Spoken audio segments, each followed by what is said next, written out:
But speaking of political cases, the latest conspiracy of Mark Elias to fortify our elections is to misuse and abuse the 14th Amendment and get local democratically oriented election boards to strip people of ballot access, even existing congressmen like the one we met down at the Project Veritas event, Madison Cawthorn. Now, constitutionally, they don't have the authority to do that.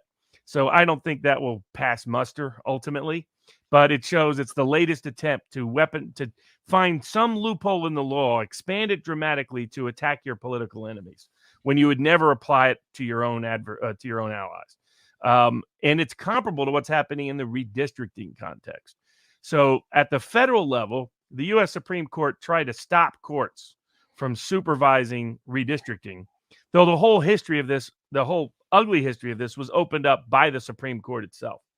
To give an idea of how hypocritical they are on the doctrine of standing, if you're someone who was an urban upper middle class professional being denied equal participation rights, quote unquote, even though you were able to equally participate, you just didn't have a district that had the same voting power, say, as other districts. Sometimes people wonder, could states recreate the Electoral College?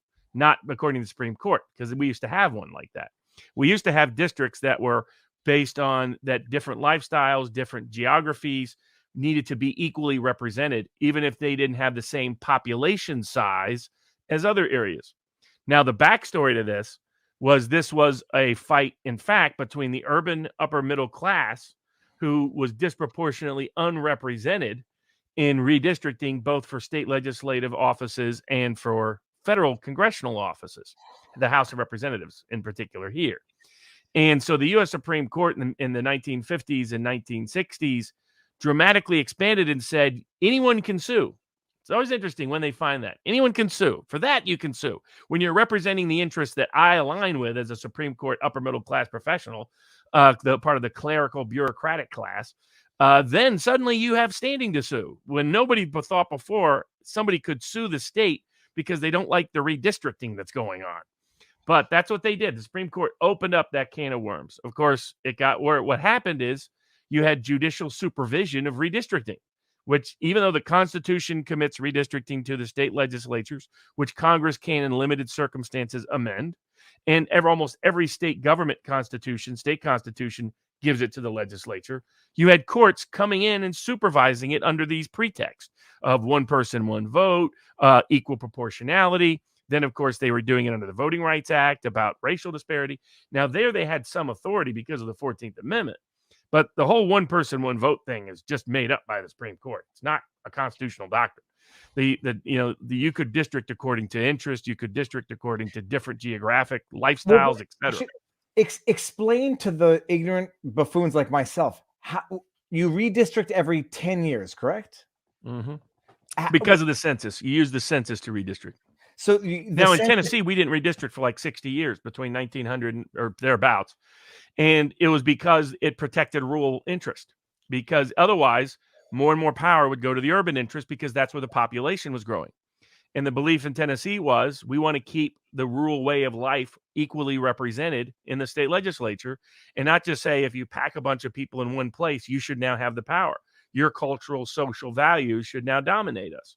That's what the Electoral College really reflects, is not allowing that to occur. But the U.S. Supreme Court didn't like that. That was inconvenient for the U.S. Supreme. It was also inconvenient for them because the old Democratic political machines were heavily urban-based, and they had less influence if they didn't get one person, one vote. And so it sounded great, one person, one vote. There was still one person, one vote. It was just the way redistricting was done represented other values as well. The U.S. Supreme Court shut that down. And it got so bad that courts were intervening on the grounds of quote unquote, you can't even do partisan gerrymandering. Basically, they were just taking over and usurping the redistricting process. And it was getting particularly bad because Obama judges were doing it to Republican state legislatures. So they were, and they've been doing it repeatedly. Democrats kept losing and this is a good example. This is North Carolina. North Carolina federal court did it, created a totally different map that got a bunch of Democrats elected in 2018 in a state disproportionate to their representation within the state. The U.S. Supreme Court came in 2019 and said federal courts should not be in the business. It was really saying courts in general, but it said definitely federal courts should not be in the business of re-examining these issues. And the only time we should get involved is when there's a clear 14th Amendment related issue. And as they told Alabama 2 weeks ago, you shouldn't do so on the eve of an election. You should do so in a more prepared way. So it did not allow an Alabama federal court to set aside a map. So the Republican legislature through map is now gone through. But in North Carolina, the North Carolina State Supreme Court, which by the way had long said partisan gerrymandering was just fine because Democrats ran the state. Now that Republicans ran the state legislature, suddenly said that's offensive to every constitutional right known to man. It pretended the U.S. Supreme Court case didn't even exist. It was the 4 Democratic justices against the 3 Republican justices. They had just enough to win. And they're now having to completely make up new maps in North Carolina. And they announced a standard that directly conflicts with the U.S. Supreme Court. But the U.S. Supreme Court is staying out of state Supreme Courts doing these kind of things. So so really where the redistricting fight is going to, most of the efforts by Democrats to set aside maps in the federal court system over the last year failed because of what the U.S. Supreme Court has done, and stepping in on Alabama reasserted that power. Where they've had success is where they have Democratic state courts. So they have a Democratic Supreme Court in North Carolina. They're going to get to rewrite that map. They have a Democratic Supreme Court in Pennsylvania, which will probably rediscover that mail-in balloting is all just fine. That issue is now pending before them. We'll see what happens. But they don't in Wisconsin. And that's why they lost in Wisconsin on that mail-in balloting power.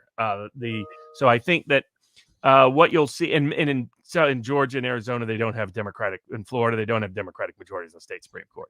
So Republicans will mostly prevail on the redistricting issues because federal courts, the Supreme Court is properly disciplined, and there's not enough Democrats to rewrite the rules, as they are clearly doing, in ways that have nothing to do with constitutional jurisprudence, as their own precedents usually reveal.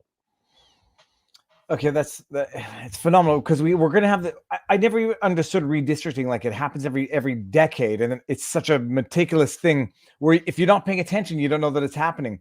Robert, let me just bring up one thing. I'm going to share the screen one more time. Last time for the evening, people, I promise. Share screen. Chrome tab.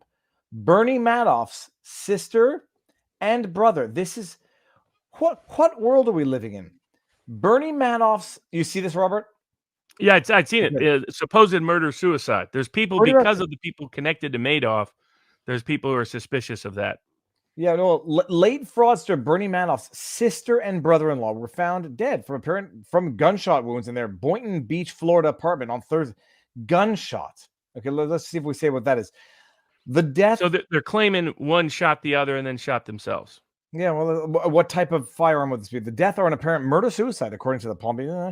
Sandra Wiener, 87, and her spouse, 90, lost $3 million in Madoff's Ponzi scheme in 28.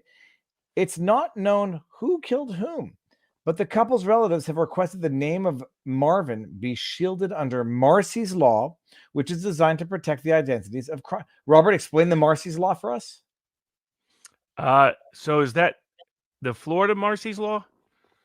Look, I guess, I mean, under certain circumstances, certain kinds of crime victims can have their names not disclosed publicly. That's the short answer. This is a 90 and 87-year-old who allegedly, I'm going to stop sharing, who allegedly died in a murder-suicide.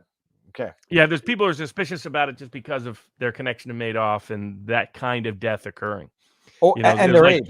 And their age. I mean, like, I don't know. I've only known a few 90-year-olds and 87-year-olds.